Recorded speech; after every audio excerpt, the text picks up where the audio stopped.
Okay. Good morning, student. Good morning to all of you. Good morning. Okay. Uh, Welcome to Department of Zoology, Sri Mulika Devi Mahavidyalaya Nigos, Taluka Parnia District, Ahmednagar. Yesterday's lecture, we are take the information of general and basic introduction to the syllabus of zoology paper first, that is animal diversity. Today, we are start the unit number first.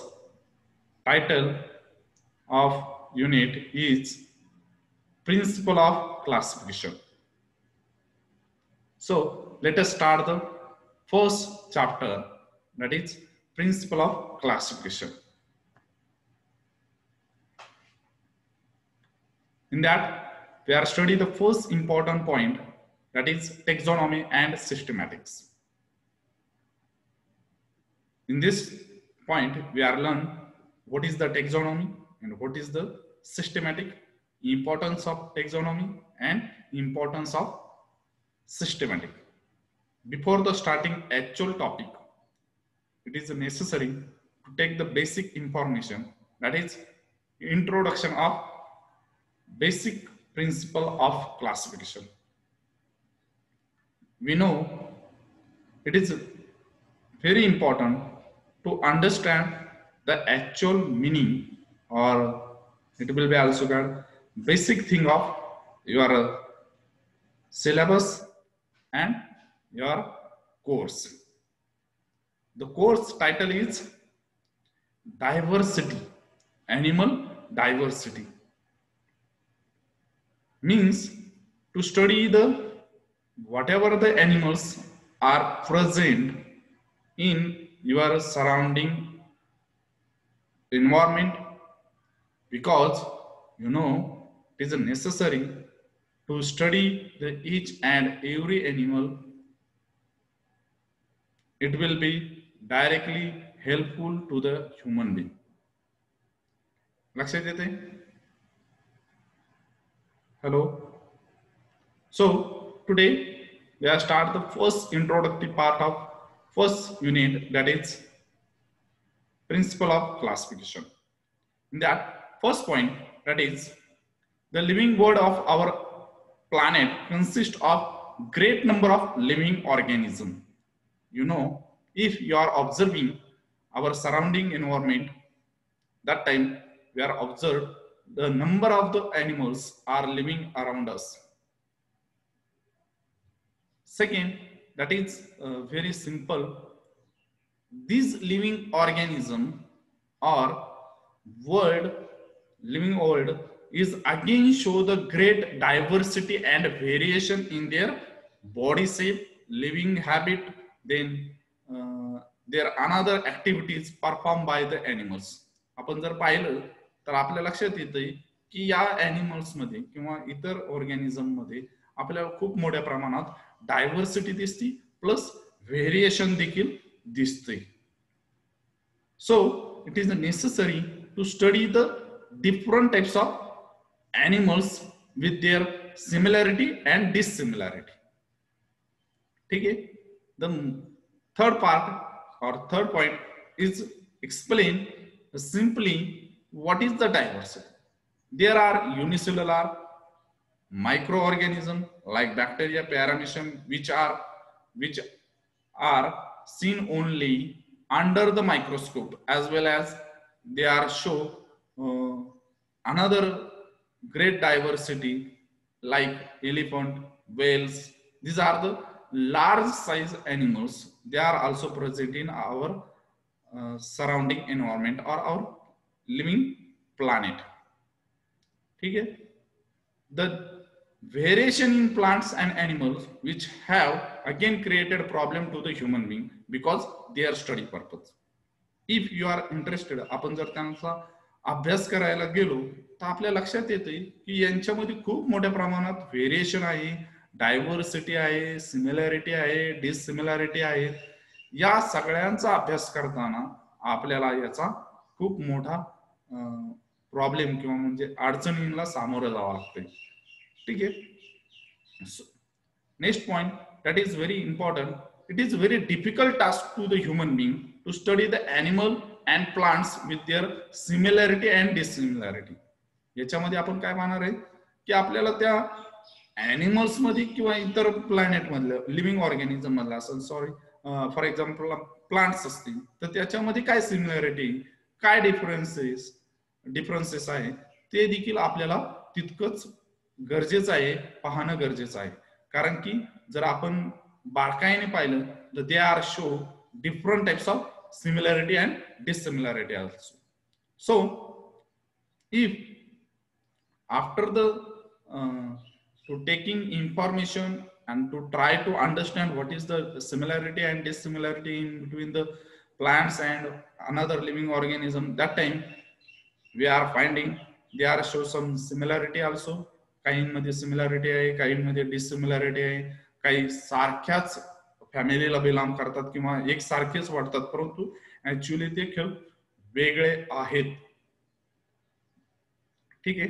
Next point that is therefore from the beginning of human civilization it was necessary to arrange them not only just by studying their external morphology but also their anatomy.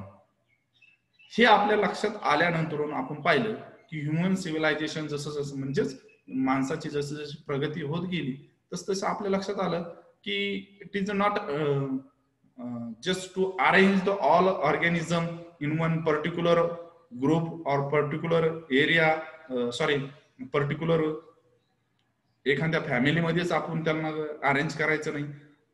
तर in same way it is necessary to study their external morphology and anatomy also. External morphology means to study the external features of animals. याच्यामध्ये फक्त external फीचर्सच विचार करून त्यांना आपण वेगळे करू शकतो, त्यांना त्यांचं डिवायडेशन करू शकतो किंवा त्यांनाच एक वर्गीकरण करू शकतो. ठीक आहे, लक्षात आलंय. But after the detailing study their morphology it is necessary to study their anatomy also because some animal show the different characteristic in their anatomy. वरतून दिसतात सारखे परंतु ते खूप वेगळे आहेत एनाटॉमी मध्ये, तर त्याच्यामुळे आपल्याला त्याचा देखील अभ्यास करणं तितकंच गरजेचं आहे. त्यानंतर हळूहळू that is beginning of the civilisation. जसं जसं मानवाची किंवा ह्युमन बिईंगची प्रगती होत गेली विथ त्याच संदर्भातला 7वा पॉइंट आहे that is with the available knowledge and methods of many biologist try to place those animal which show common characteristic in one category or one group and so on categories. In other words, they are classified the organism. Means it is a very very difficult task to the human being to arrange the organism, to classify the organism by using their external morphology and anatomical characteristic. They are making one category or group, but it is just happen त्यांनी फक्त ते कशाच्या जोरावरती केलं की त्यांना जसं कळलं, त्यांची जेवढी काही त्याला आपण काय म्हणू शकतो की त्यांना जेवढं समजलं त्या ॲनिमल बद्दल त्याच्यावरतीच त्यांनी त्या आधारावरती त्यांनी त्याचं काम करायला सुरुवात केली. फॉर एक्झाम्पल एक्सटर्नल मॉर्फॉलॉजी किंवा बाहेरून दिसणारे जे काही कॅरेक्टरिस्टिक आहे त्यावरतीच त्यांनी काम करायला सुरुवात केली. ठीक आहे, लक्षात आलं तुमच्या. That is called as classification of organism. For example कशा पद्धतीने त्यांनी क्लासिफिकेशन केलं? That is all green organism which have no power of locomotion were grouped in plantae kingdom, while other non-green organisms are capable to locomotion were placed in animal kingdom. की कशावरून त्यांनी classified केलं किंवा कशा पद्धतीने त्यांनी grouping केलं. For example the living organism, green organism, that is plants, but they do not show the power of locomotion, की त्यांच्यामध्ये स्थलांतर किंवा मायग्रेशन, एका जागेवरून दुसरीकडे जाण्याची कॅपेबिलिटी नाही. अशांना त्यांनी कशामध्ये टाकलं, किंगडम प्लांटीमध्ये. आणि त्याचबरोबर नॉन ग्रीन, की जे कलरने हिरवे नाही, रंगाने हिरवे नाही, but they show the locomotion power, they are placed in kingdom Animalia. This is the simple way of classification in earlier stage of the civilization. मानवाने अशा पद्धतीने पहिल्यांदा सुरुवातीच्या काळामध्ये ऑर्गॅनिझमचं क्लासिफिकेशन किंवा ग्रुपिंग करून ठेवलं. बट जसं जसं थोडी थोडी मानवाची डेव्हलपमेंट किंवा त्याच्यामध्ये आपण प्रगती म्हणूया, with the development of world civilization and new scientific discovery, creation of new socialistic instruments and devices for analysis of subcellular and subbiotic particles have again created another problems in method of the systematic arrangement of plants, animals and animals. जर या sentence मध्ये पाहिलं की हळूहळू जशी मानवाची उत्पत्ती development होत गेली, प्रगती होत गेली, तसं तसं नवीन सायंटिफिक डिस्कव्हरी होत गेल्या, नवीन नवीन टेक्नॉलॉजी आल्या, इन्स्ट्रुमेंट आले, डिव्हाइसेस आले, आणि या सर्वांचा उपयोग करून आपण त्यांचे जे ॲनिमल्स आहेत, सराउंडिंग ॲनिमल्स आहेत, त्यांचं ॲनालिसिस सुरुवात केली. After the starting the analysis of the each and every organism, we are finding some of the animals show the different characteristic in their anatomy or different diversity in their external morphology also. So it will be again created problems to the human being for the systematic arrangement, की फक्त जे locomotion करू शकतात अशांना आपण kingdom ॲनिमालिया मध्ये टाकूया, किंवा जे लोकोमोशन करू शकत नाही त्यांना किंगडम प्लांटी मध्ये टाकूया. This is not a proper way to classified, हे मानवाच्या लक्षात आलं किंवा जशी जशी डेव्हलपमेंट होत गेली. आता सध्याला नाव in current classification system several aspect are consider for the arrangement of the animals. For example, anatomy, histology, embryology, cytology, physiology, cytochemistry, genetic, ecology, parentology, geography and evolutionary characteristic. These are all the characteristic, all the aspects are included in current classification system. So it is easy to divide, to group the animals in separately by using all the aspect of current classification system. For example, anatomy, that is to study the internal part, histology to study the cell, embryology to study their embryo of animals, then physiology, त्याची physiology कशी, digestion कसं आहे, respiration कसं आहे, genetics, that is cell genetic codes, ecology, कोणत्या ecology मध्ये राहतोय, then geography, then evolutionary characteristic, या सर्वांचा उपयोग केला गेला and they are make a proper system of classification of animals.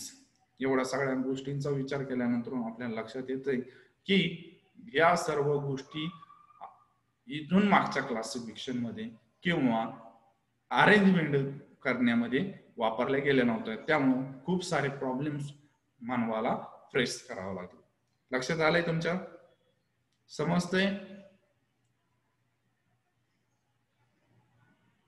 ठीक आहे. Next point, that is टेक्झॉनॉमी.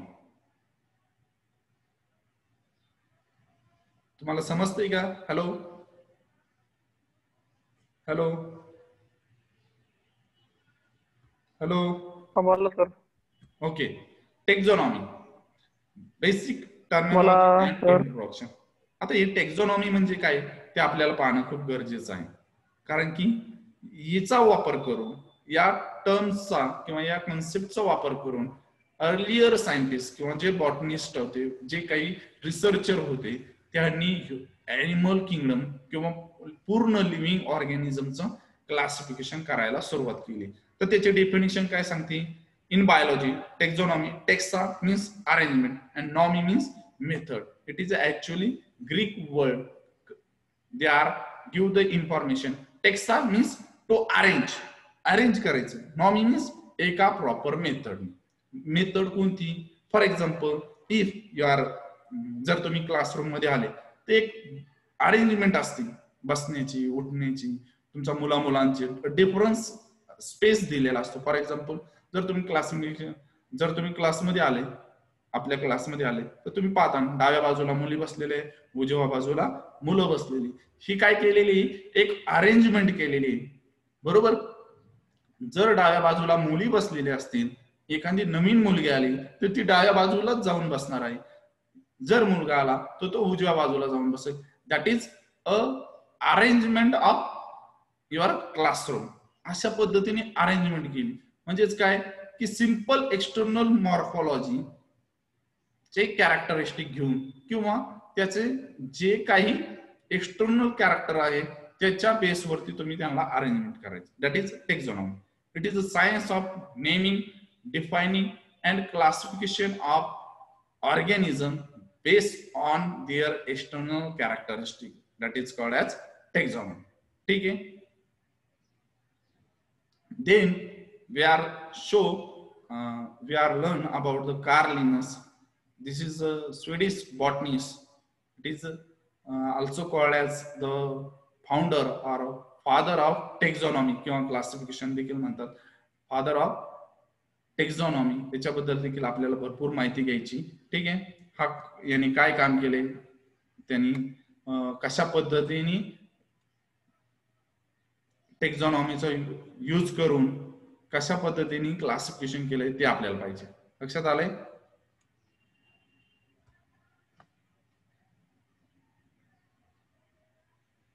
काय केलं त्यांनी? The principle of classification use by Carl Linnaeus, that is they are use the rank in classification, that is domain, kingdom, phylum, class, order, genus, family, species. These are the subcategory or rank. They are prepared by Carl Linnaeus for the classification. याचा त्यांनी एक आधार घेतला किंवा आपण म्हणूया त्याचा उपयोग करून कशा पद्धतीने आपण या सर्व ॲनिमल्सचं किंवा लिव्हिंग ऑर्गॅनिझमचं डिवायडेशन, क्लासिफिकेशन करू शकतो हे पाहण्याचा त्यांनी प्रयत्न केला. फॉर एक्झाम्पल मी जसं आता तुम्हाला सांगितलं, क्लासमध्ये सिटिंग अरेंजमेंट असते. जर boys they are sitting on left side, girls are sitting on right side, तर कोणतीही नवीन मुलगी आली तर ती राईट साइडलाच बसेल, लेफ्ट साइडला आला तर मुलगाच बसेल. एक सिटिंग अरेंजमेंट झाली की त्या ग्रुपमध्ये जाऊन तिथं तुम्ही थांबायचं. फॉर एक्झाम्पल आणखी एक एक्झाम्पल पाहूया आपण की आता झुलॉजीचं लेक्चर चालू आहे आणि त्याच वेळेस सायमल्टेनियसली फिजिक्सचं देखील लेक्चर चालू आहे.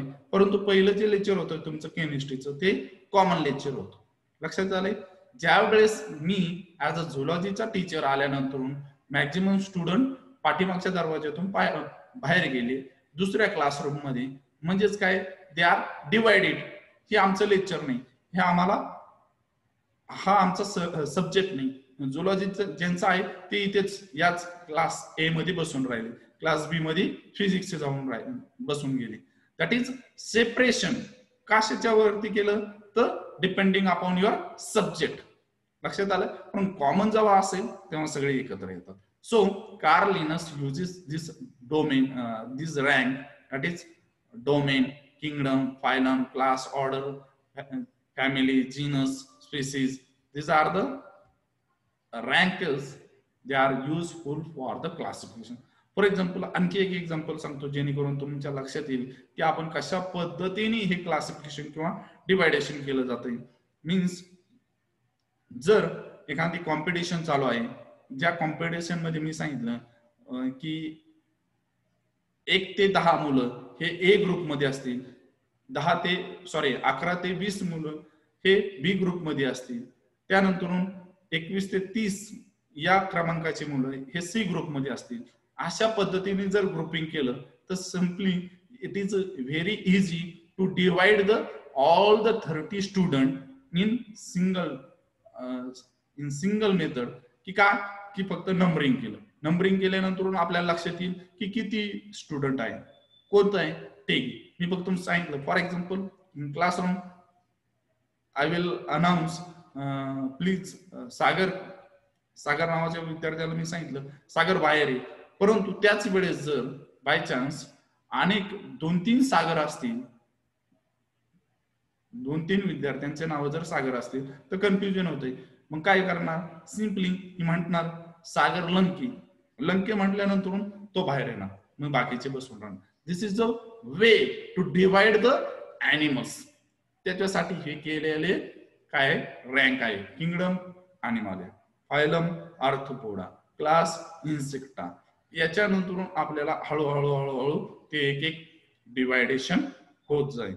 लक्षात आलंय व्हॉट इज द क्लासिफिकेशन? समजतंय का तुम्हाला? समजलंय का तुम्हाला? हॅलो. हो सर, हो sir. Okay. Next important point that is alpha, beta and gamma level of taxonomy, किंवा याला आपण मायक्रो टेक्झॉनॉमी देखील म्हणतोय. ठीक आहे. these are the types of taxonomy. It is give the basic idea to divide the animals by using these methods simply by alpha method, beta method and gamma method. ठीक आहे. First method that is alpha taxonomy. आता तुम्ही म्हणाल की हे का केलं? Depending upon their knowledge of particular botanist. त्या बॉटनिस्टनी किंवा त्या सायंटिस्टनी त्याला जे काही वाटले, त्याला जे काही कॅरेक्टरिस्टिक त्या ॲनिमल्स मध्ये दिसून आले किंवा त्यांनी जे ऑब्झर्व केले, त्याचा जो स्टडी होता, त्या स्टडीवरती त्यांनी केलेलं क्लासिफिकेशन. मग हे वेगवेगळे प्रकारने त्यांनी केलं. For example I will use only one character that is colour of animals. अशा पद्धतीने फक्त व्हाईट कलरचे ॲनिमल त्यांनी एका बाजूला ठेवले, येलो कलरचे ॲनिमल एका कलरला बाजूला ठेवले. अशा पद्धतीने एक हळूहळू क्लासिफिकेशन किंवा deviation, separation of the animals start केलं. कुणी केलं? William tours. These are the first introduced the term alpha taxonomy in 1935. Alpha taxonomy, it is a detecting and describing and classifying the new species as well as to classify the previously described species by using their new technique or new methods of classification. यामध्ये काय केलं? Firstly it is includes the detail of observation, measurement, then description, gathering the information of cellular level, that is chromosomes and DNA sequencing. These are the simple method of taxonomy. You can just use this information, for example chromosomal and DNA sequence, for the dividation and classification of the animals. लक्षात येते? These are the simple method because you know, if you are using this method, it is very easy to divide the animals by using the chromosomal arrangement and DNA sequencing. Nowadays, young scientists, to gain the training of alpha taxonomy, because including biodiversity research and funding agency view the old finish, because means it will be simply if you want to start the study as a young scientist in biodiversity, it is necessary to take the training of alpha taxonomy. की तुम्हाला टेक्झॉनॉमी करायची, परंतु alpha टेक्झॉनॉमी मध्ये तुम्हाला काम नाही करायचं असं होऊ शकत नाही. किंवा तसं करता येणार नाही, जेणेकरून तुम्हाला पुढील रिसर्च किंवा तुम्हाला जर आणखी डिटेलिंग करायचं असेल, that time it will be very helpful to the your next and it will be covered as your research work. तुम्हाला तुमच्या कामामध्ये त्याचा खूप मोठ्या प्रमाणात उपयोग होणार आहे. ठीक आहे. Next that is a beta taxonomy. कुणी केलंय? Mayr in 1968. These are useful in higher rank species. Higher rank species मधले जे animals आहे त्यांची टेक्झॉनॉमी करण्यासाठी किंवा these animals are generally arranged by the beta taxonomy into simply in this method they are simply use the natural or natural system of classification किंवा याला हेरिटेटरी characteristic use करून तुम्ही त्यांचं डिवायडेशन किंवा कॅटेगराइज करू शकता. These are the methods used in your classification system. ठीक आहे, लक्षात आलंय तुमच्या? हॅलो. हो. Okay. Next point.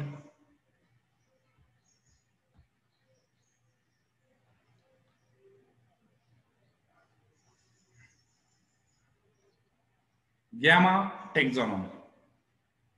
This taxonomy is helpful to dividation or arrangement of interspecies variation and evolutionary study.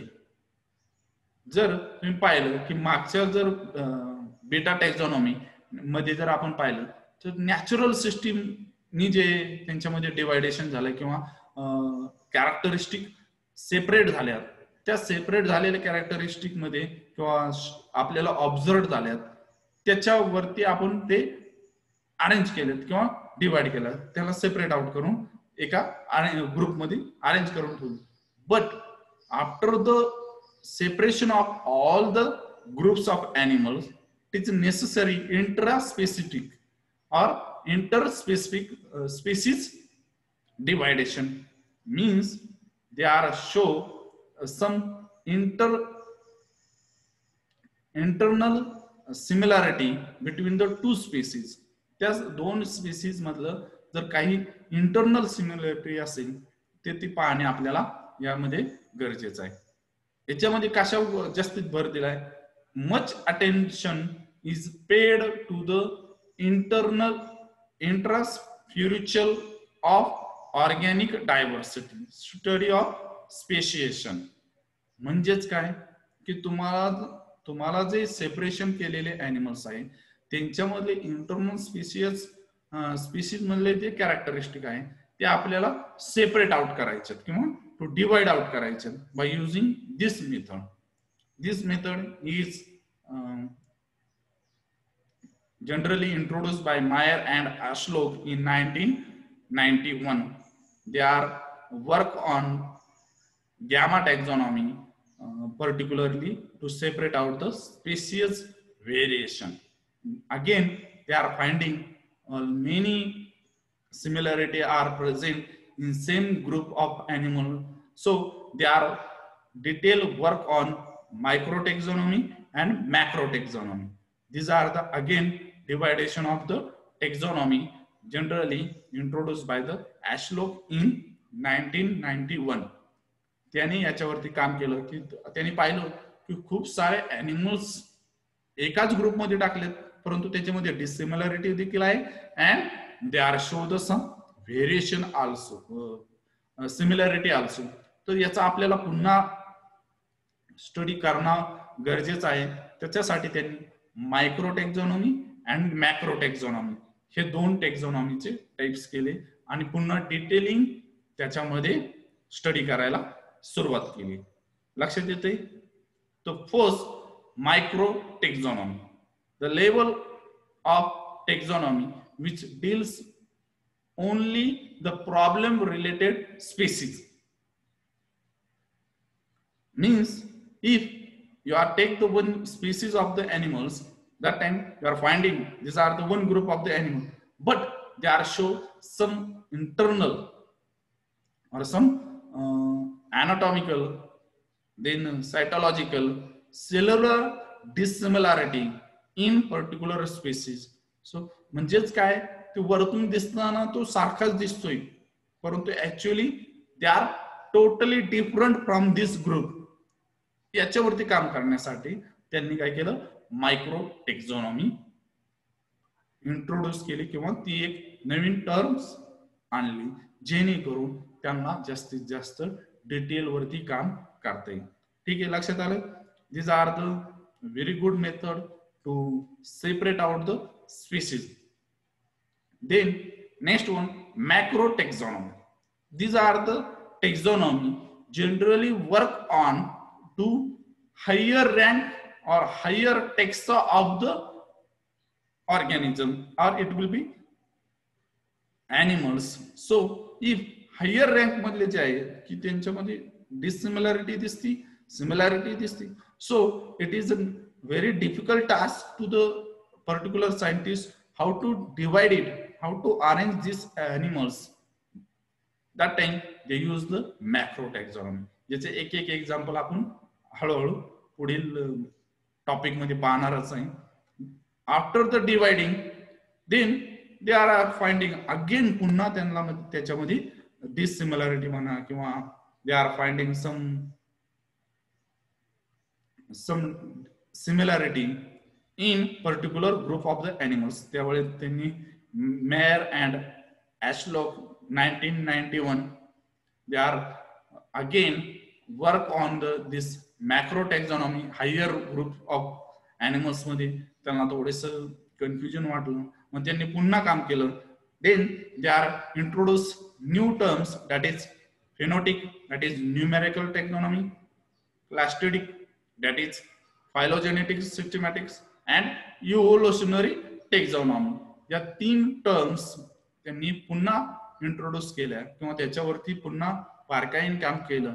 then they are finding these higher taxa animals are show again some dissimilarity and similarity. So it is necessary to work on the particular numerical taxonomy and phylogenetic taxonomy.